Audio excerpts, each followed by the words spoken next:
Now, the Roma Wine Company of Fresno, California presents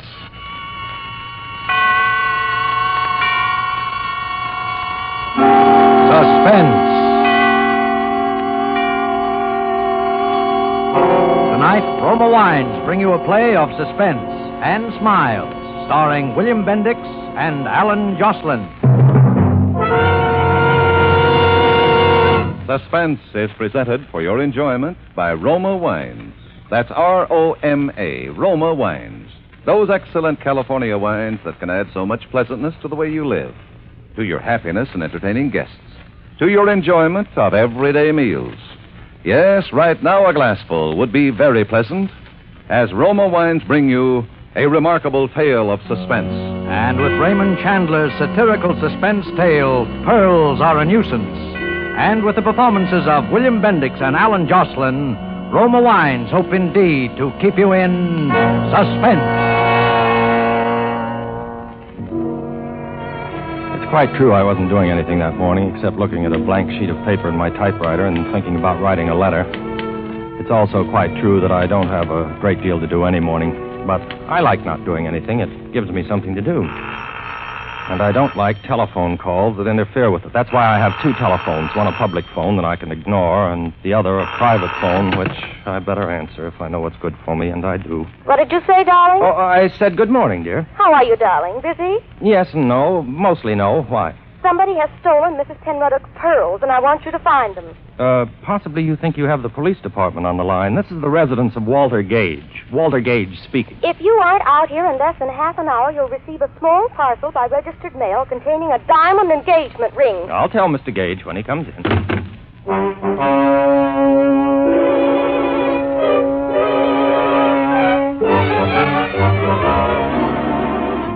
No, I went naturally. I even hurried. Ellen's voice has that effect on me. I think it's the way she says... Walter, darling. Yes, Ellen.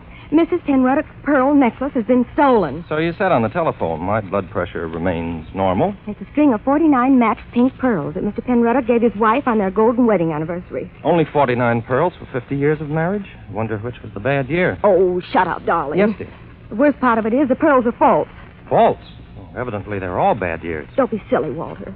The pearls were real enough when Mr. Penruddock gave them to us. The fact is, she sold them and had copies made. Those copies have been stolen. You've got to get them back, Walter. Well, what does it matter if they're false? Well, she's terrified that the thief will blackmail her when he finds out they're only imitations. If Mr. Penruddock ever hears that she sold originals... I begin to see what might be described as daylight. But where do I start looking for these baubles from which your elderly employer is so loath to be separated? Because I know who stole them. The chauffeur we had here a few months, Walter. A horrid big bruiser named Henry Eichelberger. He left suddenly the day before yesterday for no reason at all, without a word. I'm sure he stole the pearls. How big did you say he is? About 6 feet. Well, in that case... 3. 3? 6'3"? 3. I'm sure he didn't take them, dear, couldn't have. He tried to kiss me once, Walter. Oh, he did? Tried to kiss you, huh? Where is this big slab of meat, darling? Here's the address he gave me when he first came here to work. Sounds like an unpleasant neighborhood. Not half as unpleasant as it'll be for Eichelberger when I arrive. Tried to kiss you, did he? The pearls are the important thing, Walter. And be careful. He's 6'3", remember? I find it difficult to forget.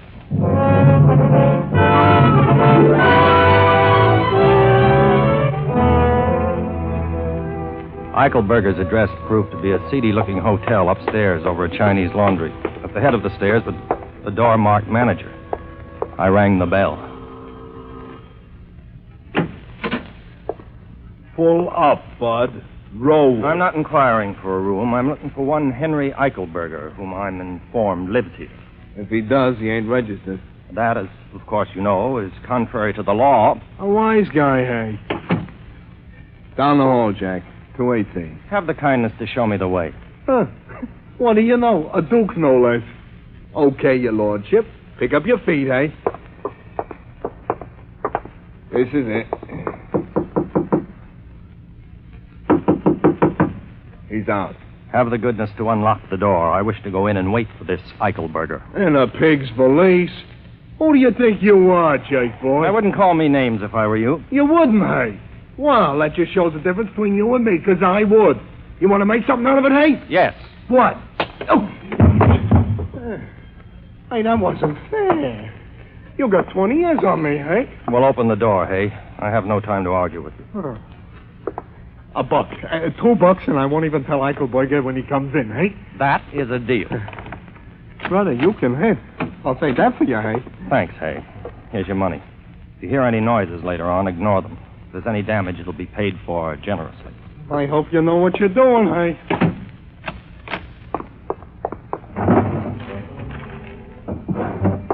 I searched all the likely places where he might have hidden the necklace, and then I searched all the unlikely places. No necklace. Then I heard approaching footsteps.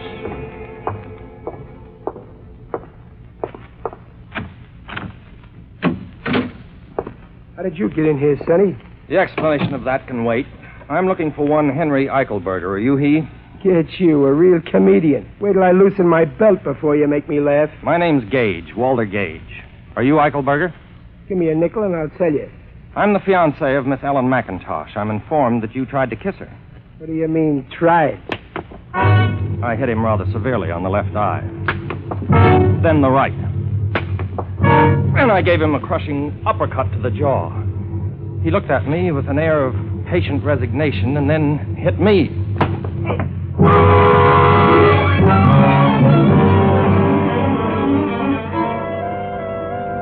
I bent over and took hold of the room with both hands and spun it. When I had it nicely spinning, I gave it a full swing and hit myself on the back of the head with the floor.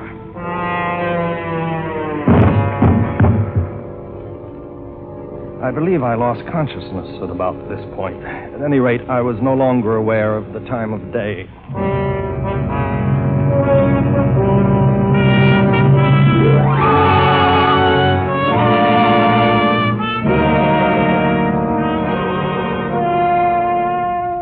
For Suspense, Roma Wines are bringing you as stars Mr. Alan Jocelyn and Mr. William Bendix, whom you are hearing in Pearls Are a Nuisance by Raymond Chandler, which is Roma Wines' presentation tonight of Suspense.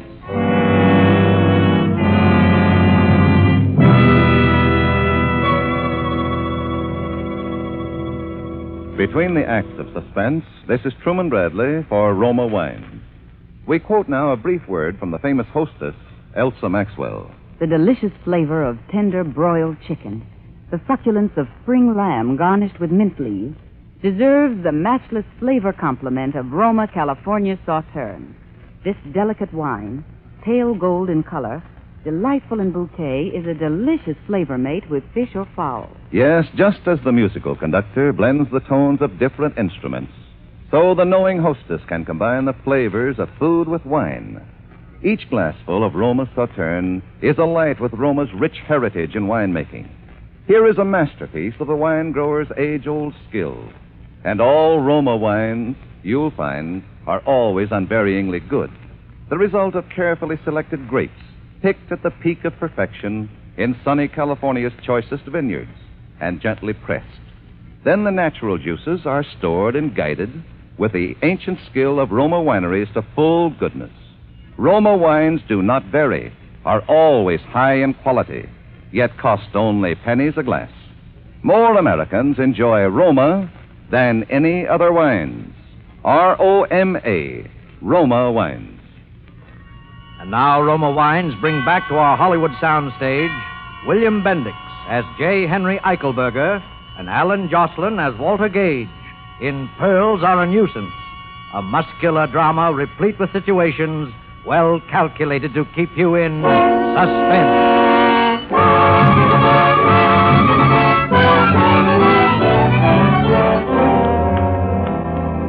While I was thinking about the possibility of getting back to my feet in the very near future, a wet towel began to slap at my face, and I opened my eyes.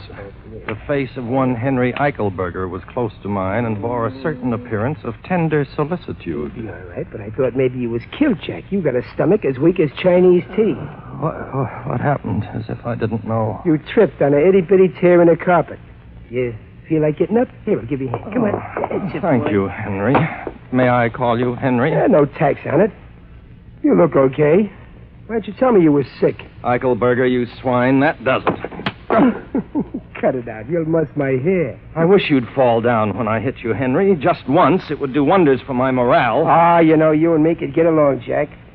I never kiss your girl, even if I ain't saying I wouldn't like to. Is that all that's eating on you? Well, no, there's another matter. Well, sit down and tell me the score. Only, no more haymakers. They give me a headache. Promise? I promise.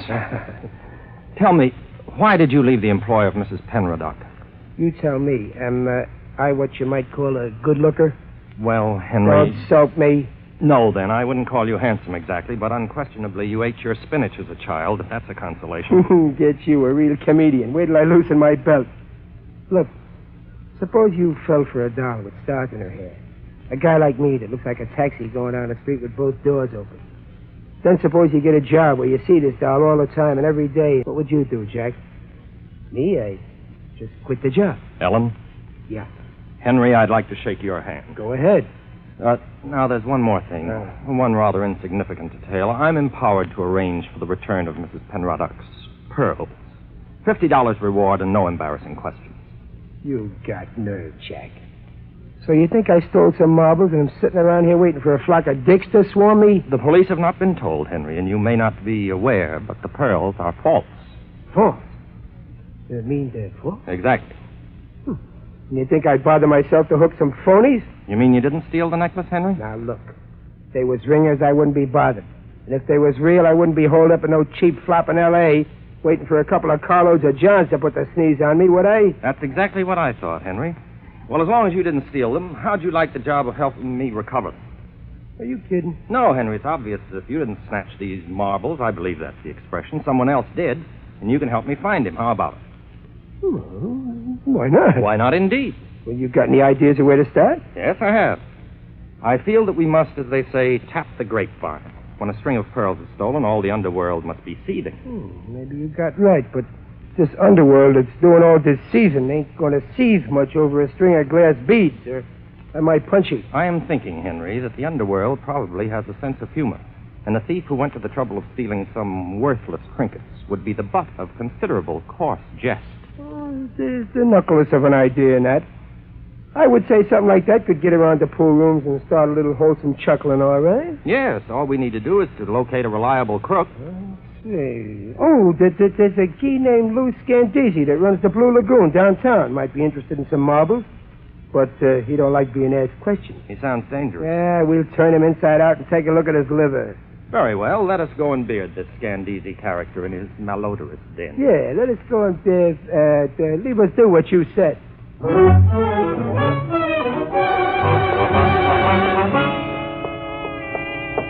Mr. Scandisi's Blue Lagoon wasn't difficult to find. It was a rather soiled establishment bathed in an unpleasant blue light.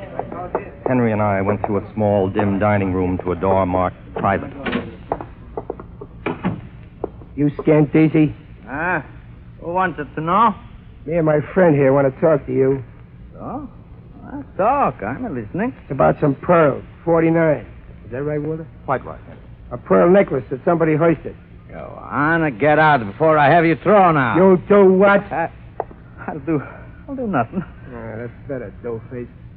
What about them pearls? Well, I don't think I heard about it. Try to remember. Maybe if I pulled off one of your ears, it might help. Henry, you seem to be doing all the work. Do you think that's quite fair? Well, okay, you work 'em over. These fat guys bruise something lovely. Oh, take it easy. I ain't heard nothing. You guys insurance men, huh? Now you're cooking with helium, doughface.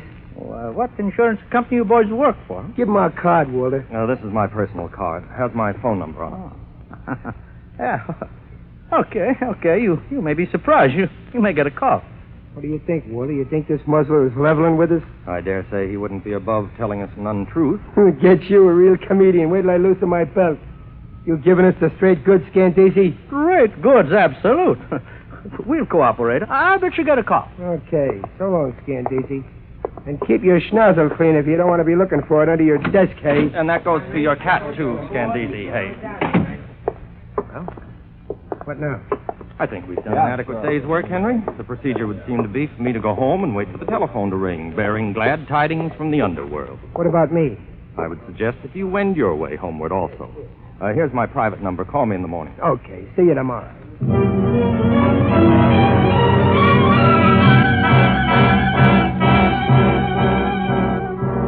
I went home and waited for the phone to ring. I must have fallen asleep after a while. It was quite dark. when the call came through. Well, here goes. Walter Gage speaking, Acme Insurance Company. When did you become an insurance company? Oh, hello. It's you, Ellen. Why didn't you call on the private phone? Oh, I didn't have the number handy. You haven't found the pearls yet. How'd you know? We just got a telephone call. From whom? He wouldn't say. All he said was he heard from somebody named San something. Scandeezy? And that's it. That we were looking for the pearls. Has he found out the pearls are false? No. And I didn't tell him. All right, don't worry. We have an idea how to get them back. We? Who's we? Henry and me. Henry? Henry who? Eichelberger. I've hired him to help me find the pearls. Are you out of your mind? Didn't Henry take the pearls? Of course not. He only left because he was in love with you. Oh, Walter, that big brute. How could you say such a thing? Ellen, I thought you'd be flattered. Flattered? I never want to speak to you again, Walter Gage. Goodbye. Ellen! Oh! Women, I sometimes wonder. Oh, hello, honey. I'm so glad you called back. Listen, darling, Who you calling honey, sweetheart? Who's this? Never mind. Your name Gage? Yes? A guy named Scandeezy says you're looking for some oyster fruit. A frail named McIntosh says you're the guy to talk to. Possibly. Well, I got 49 of them, pal. Pink ones. $5,000 is the price. Why, that's absurd. Those pearls happen to be false. Quit your kidding. You heard me. 5 G's. I'll give you tomorrow afternoon to scrape it together. Then I'll call you and let you know where to meet me.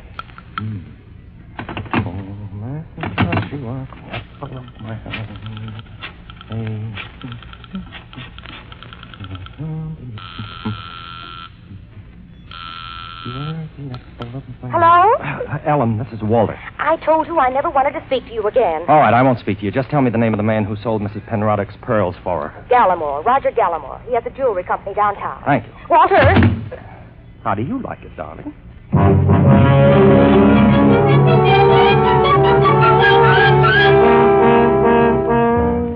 I was beginning to see the light. The next morning, I went to see this Mr. Gallimore. He was a tall, pink man of about 70, and he listened to my narrative of events with considerable interest.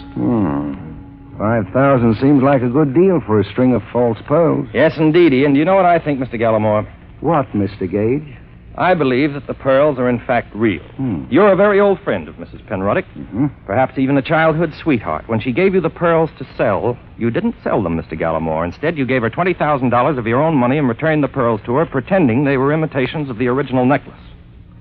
Son, you think a lot smarter than you talk. I try very hard, Mr. Gallimore. Then I'm correct? Embarrassingly so, Mr. Gage. Pearls are real.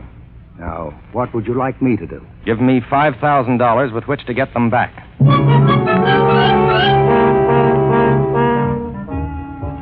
Mr. Gallimore felt much better after he'd had a glass of water, and some hours later I managed to convince him that I knew approximately what I was doing. He gave me a check for $5,000. This check, Henry. You mean he gave it to you? 5,000 fish, just like that? You have said it. Well, I'll be a Mickey Finn at a woman's club lunch. Kid, you got something with that daisy chain chatter of yours. Thank you, Henry. At any rate, all that remains now is for the phone to ring. Aha. You can say that again. Very well. Aha. Hello? Gage? Yes, who's this? Guess. You got the dough? It's in my pocket at this exact moment. If I have any assurance of honorable treatment, I'm prepared to go through with it. Oh, you get the marbles, okay? We're in this business a long time, and we can't afford the wealth. If we did it, it'd get around, and nobody would play with us. I understand. What are your instructions? Tonight at 8 sharp, you'll be at Pacific Palisades. You got that? Yes. At the end of the dirt road, corner Sunset and Corona Del Mar. Be there at 8 sharp. And come alone, and no guns. No funny business, no smart work, and no slip-up, nobody get hurt. That's the way we do business. Very well. Oh, one last thing. Where did you get my phone number from, Scandeezy? Who else? 8 o'clock, then. And no tricks. That is very interesting. What? The telephone. Yeah. Hooray for Alexander Graham, what's his name? But what did the guy say? Oh, yes. Yeah. It's all arranged, Henry. I'm to meet them tonight, all by myself, and give them the money. All by yourself, huh? Get you, a real comedian. Wait till I loosen my belt. They'll take the dough and leave you laying there bleeding all over yourself, and they'll still have the marbles. I ought to go with you. Henry, it's my duty, and I must brave these monsters and human guys alone and unattended. Of course, I do have a big car, and you could hide on the floor under a rug. It's a cinch. But maybe... Walter, the only thing wrong with you, as far as I can see, is you got holes in your head. All I'm trying to do is keep you from getting another one. I'm going with you. So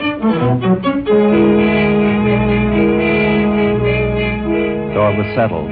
Henry was to go with me. That afternoon, I stopped at the bank where I cashed Mr. Gallimore's check and changed it into $100 bills. 3,500. You counted as though it were your own. 5,000. 5,000? 5,000. And now a roll of quarters, please. Roll of quarters, please. Well, there seems to be an echo in here. Leave them in the wrapper. Ooh, quite heavy, aren't they? Yes, aren't they?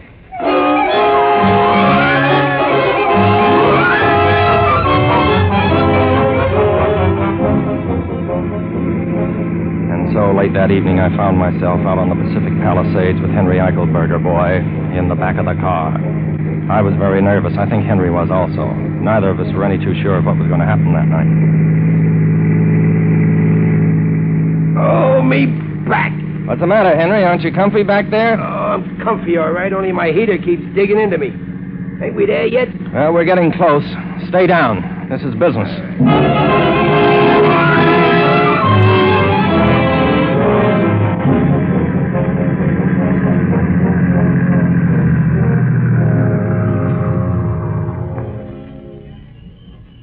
This is the end of the line, Henry. Be careful, they're probably watching me. Okay. What's that? That's me, Walter. My gun is breaking my back. Well, stop sitting on it. I did. Anything stirring? No, keep quiet. I'll make like a little mousey.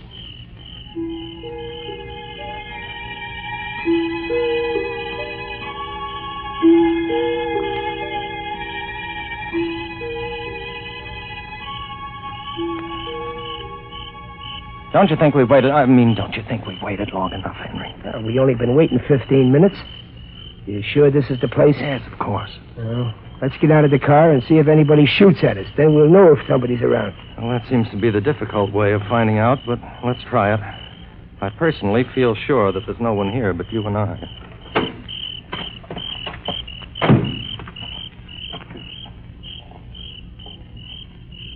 Suckered. You know what happened, Walter? What do you think, Henry? Well, it was just a tryout, that's all. Tomorrow this guy calls you again on the phone and he says sorry, but they had to be careful and they'll try again tonight maybe. Maybe out in San Fernando Valley. And the price is now $10,000 on account of their extra trouble. I ought to go back and twist that Scandisi so he spends the rest of his life looking up his left pants leg. Well, Henry, what's the next move? I'll feed it home, I guess. Anyhow, I won't need this gun anymore. My back is sore enough from it.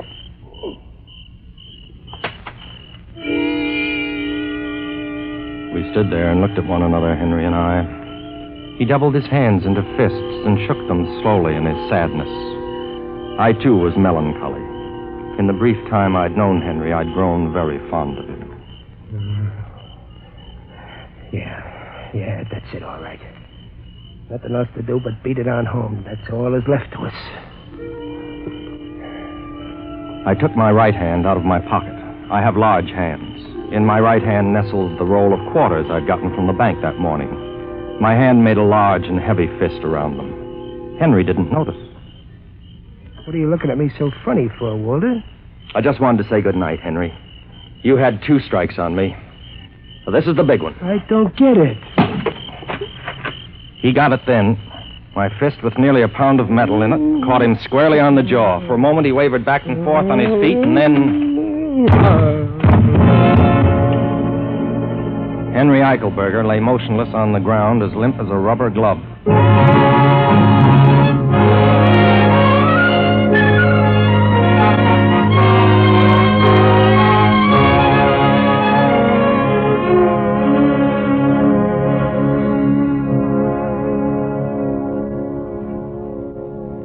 I found the pearls twined around his ankle inside his left sock. Well, Henry, I said, although he couldn't hear me, you're a gentleman, even if you are a thief. You could have taken the money a dozen times today. You could have taken it a little while ago when you still had the gun. But even that repelled you. You threw the gun away, and we were man to man. But still you hesitated. In fact, Henry, I said, for a successful thief, you hesitated just a little too long. But as a sporting man, I can only think more highly of you. Goodbye, Henry, and good luck, I say. I put a $100 bill in his chubby little fist and withdrew. End of story. But how did you know it was Henry, darling? You told me so, little lemon cookie. You were quite sure of it. I know, but you must have had proof of some kind. Well, there was one other minor detail that convinced me Henry was the guilty party. I gave Scandisi my phone number, but I have 2 telephones. One's a private line. Only 2 people had that number. You were one of them. Henry was the other. When Henry's accomplice got in touch with me, he used the phone number I'd given Henry, not the one I gave Scandisi. You see? Oh, darling, you're so clever. Well, of course, you may kiss me if you like.